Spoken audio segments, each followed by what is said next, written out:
on the southeast shoulder of Mount St. Helens in the state of Washington, along the edge of the Plains of Abraham, there is a gorge called Ape Canyon.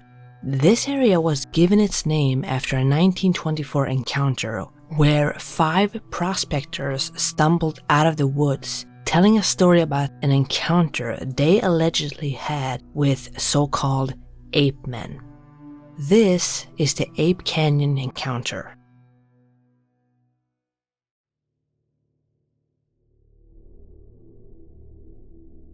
In July of 1924, 5 prospectors, Fred Beck, Marion Smith, Marion's son, Roy Smith, Gabe Lefevre, and John Peterson, were prospecting for gold in the Mount St. Helens area of southwestern Washington. The men had built a cabin below a small mountain, and they spent their time in the area mining gold in the Vander White Mine, which was located 2 miles east of Mount St. Helens, near a very deep canyon. During the time they spent in the area, they would hear thumping noises during the nights and loud whistling in multiple locations. Sometimes this whistling was heard from 2 different locations, one in one location and then another in another location, as if these 2 whistles were a form of communication between creatures or entities that the men could not see. Now, they could hear these whistles or thumping noises during the day, but it was most common during the night.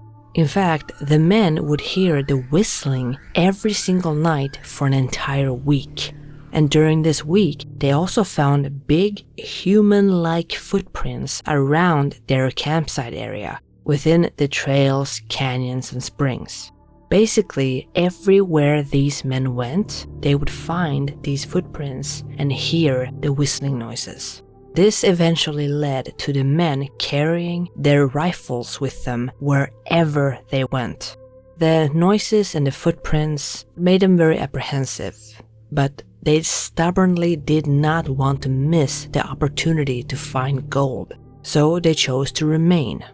Soon, they would come face to face with these creatures.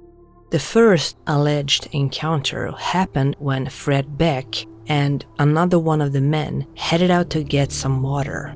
As usual, they grabbed their rifles before heading down to a spring that was close by the cabin.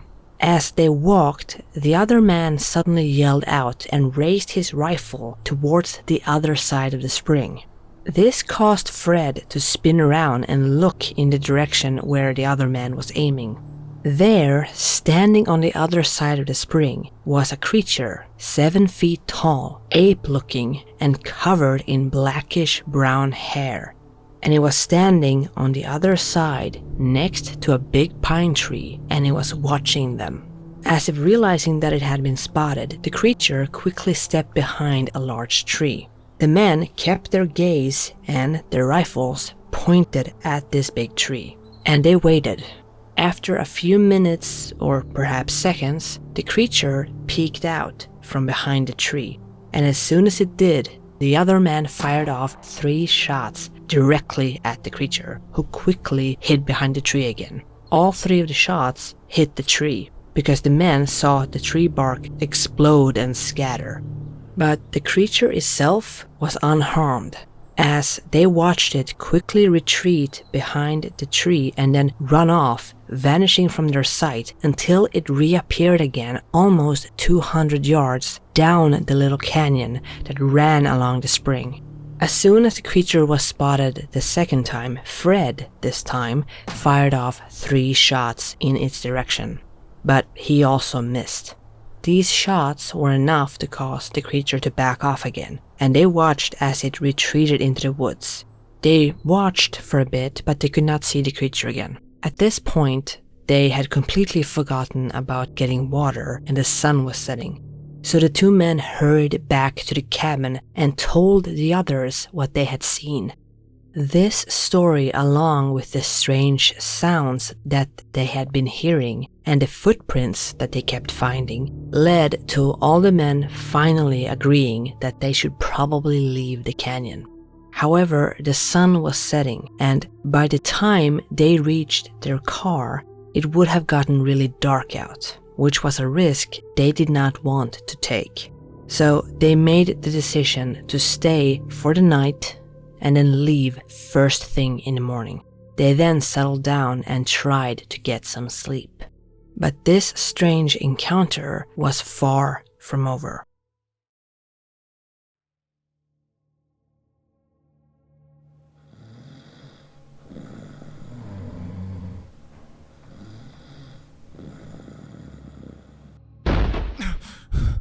Around midnight, there was a large thud against the side of the cabin wall. The wall had been hit with such force that some of the sealant had been knocked loose and fell on one of the men, who awoke with a start and was yelling and kicking and waving his rifle back and forth. This rude awakening made all the men jump to their feet and grab their weapons. They then heard a noise outside, which caused them all to grow quiet. Outside of their cabin, they heard a large group of feet stomping and trampling around. Their cabin was built to withstand heavy snows and rockfalls. Because of that, it had no windows, so the prospectors could not see exactly who or what was attacking them. So in order to see what was going on, one of the miners peered out through the space between the logs left when the sealant had fallen out.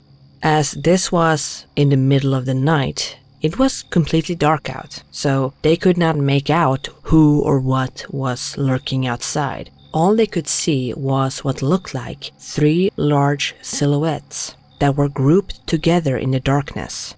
Then the attack began in earnest. Rocks were thrown at the cabin. Fists would pound at the doors and the walls to break them down. More and more holes would be made in the cabin, and the men inside decided to use them to line up their rifles. But for some reason they didn't shoot. In fact, they didn't start shooting until one of the creatures made its way on top of the roof. As the creature started jumping up and down to break the roof, Fred and Marion would reportedly fire their rifles towards the roof. This did make the creature jump down from the roof, but it did not stop the attack from the other creatures. While Fred and Marion focused on the creature on the roof, the other 3 men had to brace the door as another one of the creatures had begun ramming the door to knock it down. They grabbed some wood boards from one of the bunk beds and reinforced the door as best as they could. This, in combination with the men pressing back against the door, seemed to be enough to keep the door shut. The creatures would then back off from the attack on the door, but then one of the men noticed an arm squeezing through a gap which had been made in the wall. As they watched, this hand felt around for a few moments before grabbing hold on something which turned out to be an axe. Fred would then rush forward and grab the axe to prevent the creature from swinging it or taking it outside. Fred would wrestle with the creature for the axe, and while that was happening, Marion decided to shoot. So he took a shot at the creature. It did not hit Fred, but it did cause the creature to let go of the axe. The creatures kept throwing rocks at the cabin, many of which fell through a hole that had been made in the roof. One of these rocks would even hit Fred, which knocked him unconscious for hours. The entire attack would last for about 5 hours, with the creatures repeatedly smashing the cabin with their fists and throwing rocks at the walls, door, and onto the roof. When daybreak came, the creatures retreated into the surrounding canyon woods. It was now very quiet once again, but the men inside the cabin did not dare move until it was entirely quiet and they could not see anything from the gaps in the walls. Once they were sure that it was all over, they removed the bracing on the door and stepped outside, rifle in hand. As they were cautiously leaving the cabin, they actually spotted one of the creatures standing near the edge of the canyon. As soon as he saw it, Fred shot at the creature, and he knew that he had hit it when the creature stumbled back and then fell into the deep gorge below. After this last encounter, the men quickly left the area.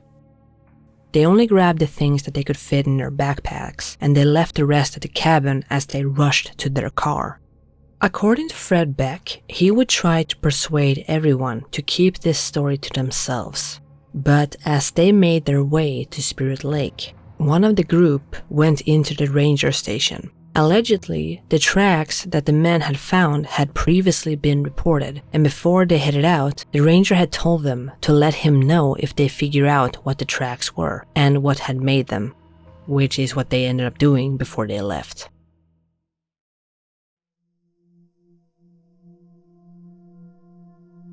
Despite agreeing not to tell anyone about this, they could not keep their story to themselves. They would tell more and more people about the encounter, and it wouldn't be long before the story had leaked to the papers. However, tales of giant ape-like creatures living in the area weren't exactly new. In fact, for years there had been stories by hunters, lumberjacks, and prospectors of massive footprints.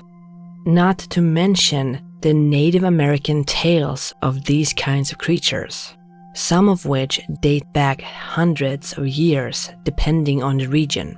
The story would quickly spread, and people from all over were soon flocking to the area in the hopes of seeing these elusive creatures for themselves. This increased interest also meant more outlandish variations of the tale. For instance, the number of attackers would increase or decrease depending on who told the story. And who the attackers were would also change from one story to another. For instance, in one story, the men were attacked by a cannibalistic native tribe. But the more common version is that they were attacked by ape-like creatures.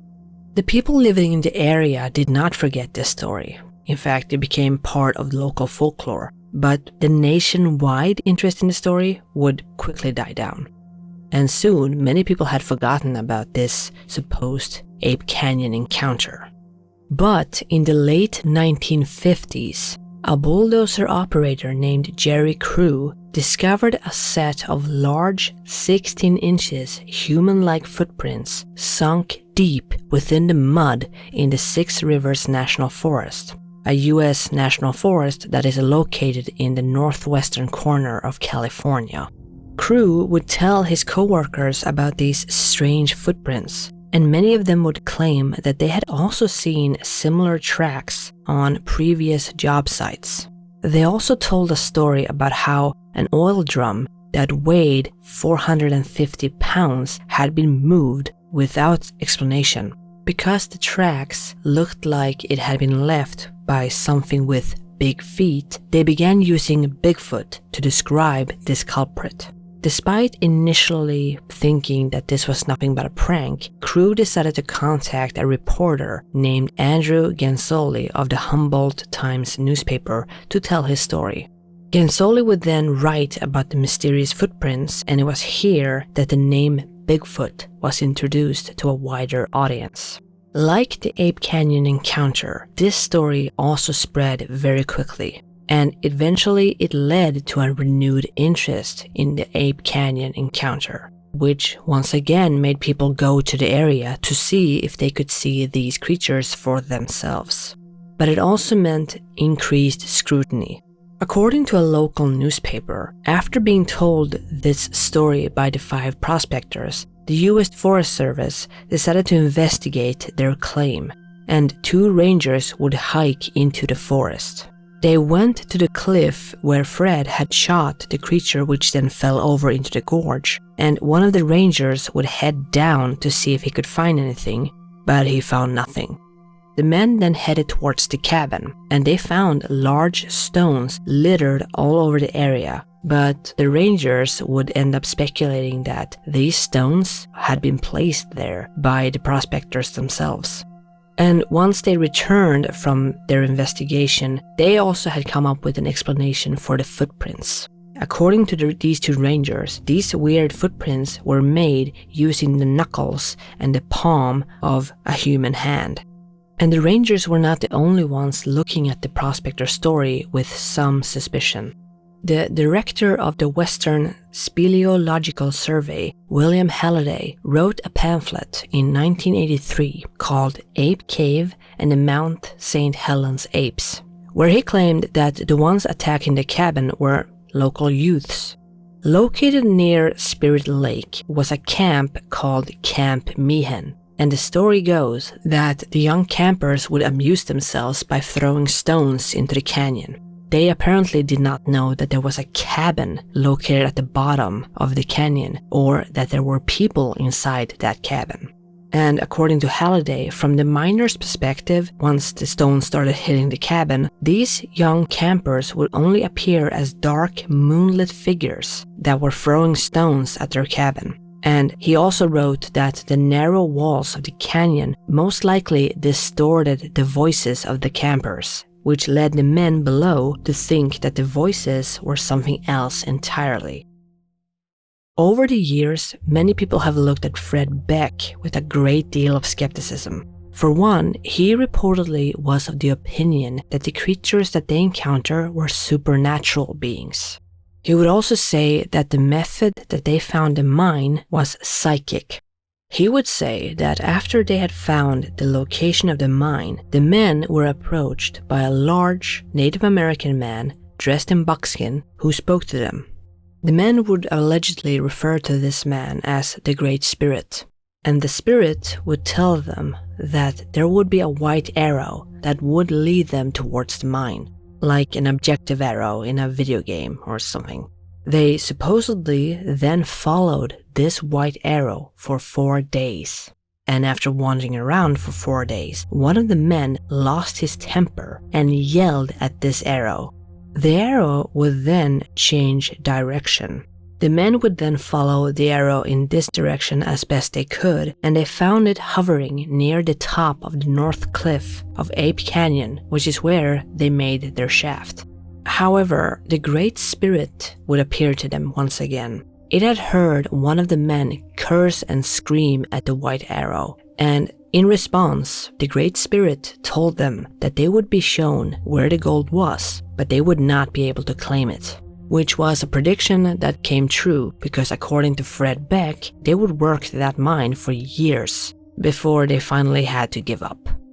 Stories like this one, in combination with the stories of the Ape Canyon Encounter, have led many to disbelieve the story. Or, like in case of William Halliday, speculate that something did happen, but it most likely had a more mundane explanation than the story that Beck and the others would tell. While there's a lot of speculation that this story was just a hoax in order to either get attention or keep people away from the mine, Fred Beck would swear up until his death that the attack really did happen and that he was not making anything up. In the years that followed this encounter, the story has been told and retold numerous times. And this has also led to various sightings of the creature as well as theories about them. Some people have reported seeing footprints, others have reported hearing strange noises, and some have even claimed to have seen strange hairy creatures in the forest themselves, creatures that quickly moved away once spotted. In the years since this encounter, the creature known as Bigfoot have claimed a place as one of the most famous cryptids out there. As someone who's obviously not from the States, what makes Bigfoot or these ape-like creatures so fascinating is partly the fact that there have been stories about them for centuries. And many of these stories are not confined to North America. All over the world, there are stories of these types of creatures, most notably the Yeti, arguably just as famous as Bigfoot. The story of Ape Canyon got a new layer in 1980 with the eruption of Mount St. Helens. This eruption was devastating, with an ash cloud, mudslides, and a partial collapse of the mountain's flank, which caused the complete destruction of all cabins and structures within the area. This devastating natural disaster led to the site of the Ape Canyon attack, as well as the cabin and whatever evidence that may have been there, being buried, which means that today the site of the attack has been lost. The sightings of these creatures also declined significantly after the eruption, so much so that some people who believed this attack did in fact happen have speculated that maybe the eruption killed off any apemen creatures living in the area, or maybe they left the area after the eruption to try to find a home somewhere else. When it comes to the Battle of Ape Canyon or the Ape Canyon Encounter, we will never truly know if it occurred at all. If something did happen, did it play out the way that Beck and the others claimed it did? Or are theories like the one suggested by William Halliday closer to the truth? In July, it will be a century since this encounter supposedly took place. Whether you believe in the story or not, it is a good story, and it's worth telling just for the fact that it helped launch the legend of the Bigfoot.